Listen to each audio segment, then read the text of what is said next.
This is our 100-year-old plus garage. It was built sometime between 1870 and 1910. We're not quite sure. We could probably find out at Town Hall, across that bridge when we get there. But overall, it's in really good shape for its age. The inside is really beautiful. It has like stained beadboard on both the ceiling and the walls. It's super ornate, super nice little structure, and I'm really glad that I got to do some work on it and breathe some more life into it. The worst part of the structure is the roof, and in particular, this side of the roof that you can see here. There's 5 layers of shingles up there. People over time had just been slapping a new layer over the other layer. In some places, there was almost 2.5 inches of shingle to peel off. It was a real pain.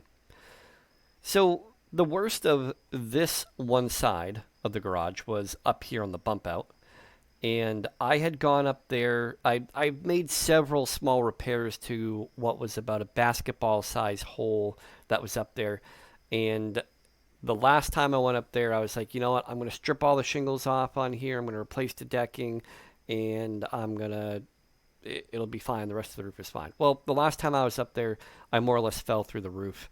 So I put the tarp up there. I called it a day, and I said, you know what? I'm going to have to call a professional because I'm up on a ladder and this is sketchy. And I just really didn't like any part of being up there and working on it, really. When I was up there, though, I kept thinking to myself, boy, if I just had some scaffolding to set up, this would be a piece of cake. And it's not a very high structure, but you don't have to be that high off the ground before you start feeling really unsafe. And there's really no way to. I just don't have good enough ladders or anything like that. So it's like, if I had the scaffolding, I'd have a nice platform to work off of.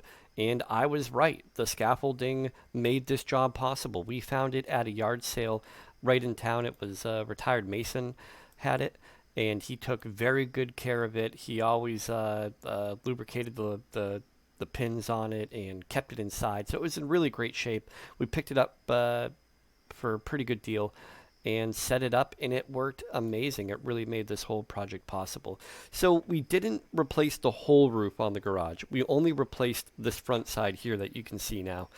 The rest of the roof isn't in great shape, but it's not actively falling off the building. There's 2.5 inches of shingle material up there. No water is getting through it for now. And I'll either replace the rest of the roof over time, maybe do one side a year or something like that. Um, but it just needs to buy me some time. This roof repair just had to buy me some time. We have about 5 years until we have to replace the roof on the big house, and I'd like to be able to have a professional come in and do the roof on the main house and do the roof on this garage here so that all of our shingles are matching, of course. So if this roof repair lasts for 5 years, I'll be happy. If it lasts for 25 years, I'll be even happier. Either way, we did a pretty good job for being our first time re-roofing a structure. We made some mistakes, but we made sure we corrected them before moving forward. And all in all, I think we created a really watertight surface. So yeah, let's just dig right into the video. When we purchased the scaffolding, it didn't come with any work platforms at all, so my brother-in-law and I ended up building our own out of this 2x10 material here. We put some cross braces on the bottom made out of 2x4 strips, and then a couple at each end so that the platform wouldn't slide off of the scaffolding structure. It works well. It's a little bit heavy, but that's also a little bit of a feature because it adds a lot of ballast to the structure, and it doesn't move around very much at all when you're up there, which is nice. So in this shot, we're removing the 5 layers of asphalt shingle that was up there, and that uncovered this row of old cedar shingle along the edge. This old cedar shingle was essentially the drip edge, and it also spanned the gap between the framing of the structure and the trim all the way around the building. We ended up removing it, though, so that we could add some modern aluminum drip edge, and by removing it, it uncovered some damaged decking on the roof that needed to be replaced. I bought this aluminum ladder at a yard sale Only paid about $10 for it, but I didn't really like it when I first got it. I thought it was too narrow to be useful. I thought it was a little bit rickety. It made a lot of noise when you extended it, but I think I just didn't understand what the point of it was until I used it in this application. So I was able to detach the two halves of the ladder to make two individual ladders, and they were super light and easy to get up on the roof.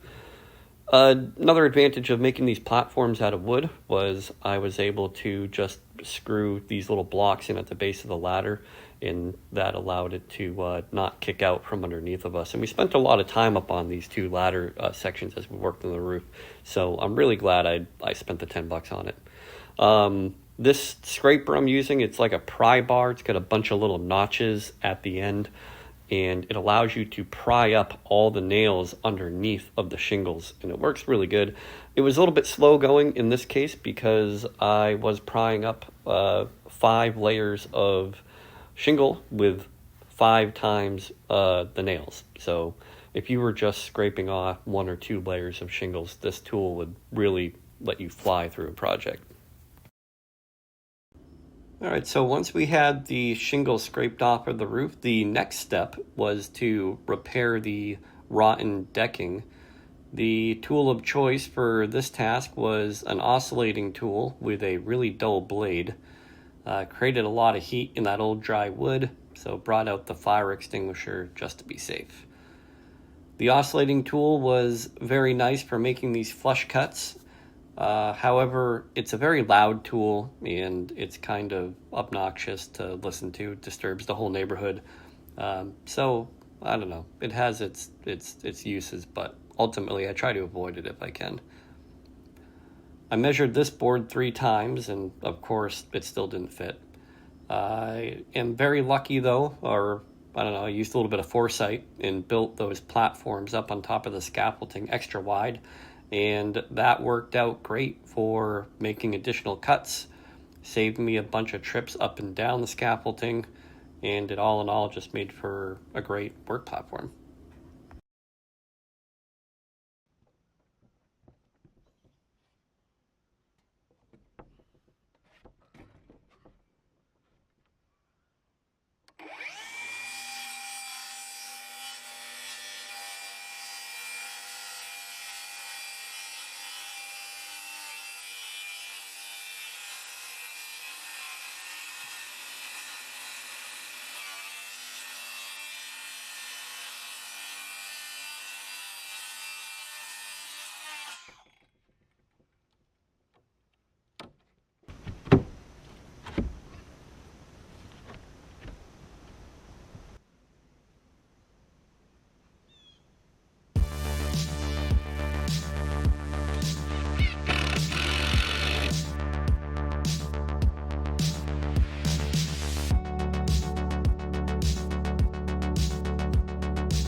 All in all, had a really good time. It was fun to learn how to do something new and to have it come out looking pretty decent.